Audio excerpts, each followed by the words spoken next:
Thank you. Joe Imbriano, Fullerton resident, candidate for Fullerton City Council.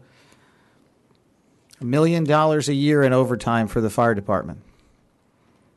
That's the number. You know, the plan with the Hunt Library was supposed to go down as follows. It was supposed to get passed through to dispose of city property and make it over here and unload the thing, maybe make a sweetheart deal with the church, buy some political influence, and forget the reality of what we're dealing with as a city, and that's a financial cliff. I mean, come on, 2% retirement for years. That's what they're paying to get all this money none of this is sustainable. And I think most of you, if not all of you, are here because you don't want to cross the line and go after these guys. Well, I left this meeting at the last council meeting. I walked through the parking lot and I heard them out there laughing about how we're going to get our raises. It's not a joke. I mean, the roads are all busted up.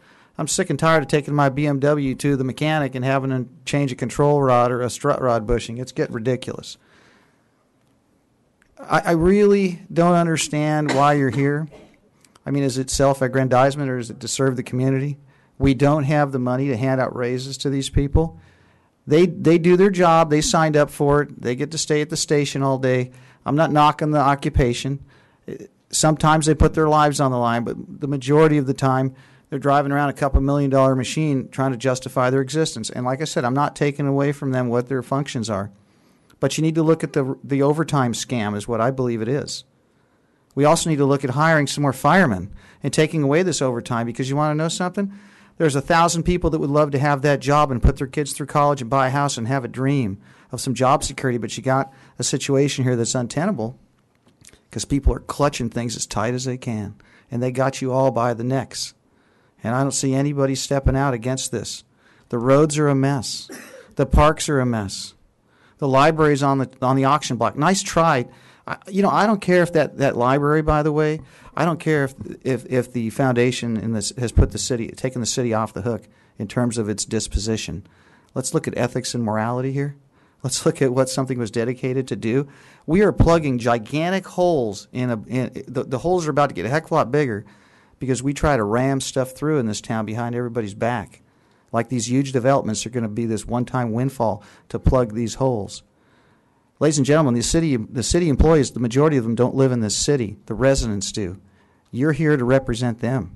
You're here to represent their interests. And public safety is not the only thing that matters in this town.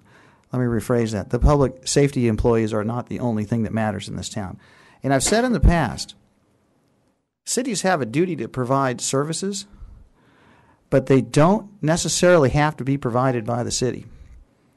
I could tell you in a nutshell that if this city continues on this course, and I don't care if everybody is jumping off the Brooklyn Bridge, that doesn't mean we do it too.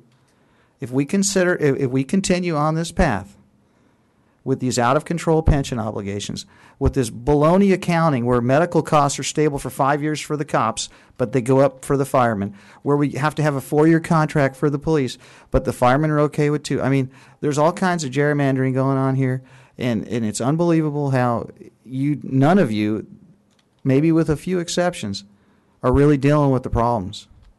Problems here are very simple.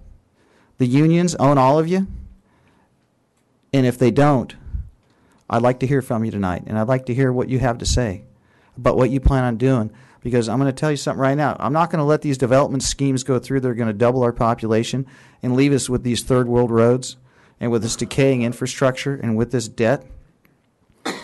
Mr. Whitaker continues to vote correctly on these budgetary issues. Mr. Seaborn, I think you need to pull your bootstraps up and get on board with him some of the times. And Ms. Floor, you're up for re-election. Ms. Fitzgerald, maybe you both need to be removed because your fiscal responsibility leaves a lot to be desired. And I'd like to point out that Ms. Fitzgerald has yet to disclose her voting record. She also has yet to, I'll hold that one for the next meeting. But I will say this in closing.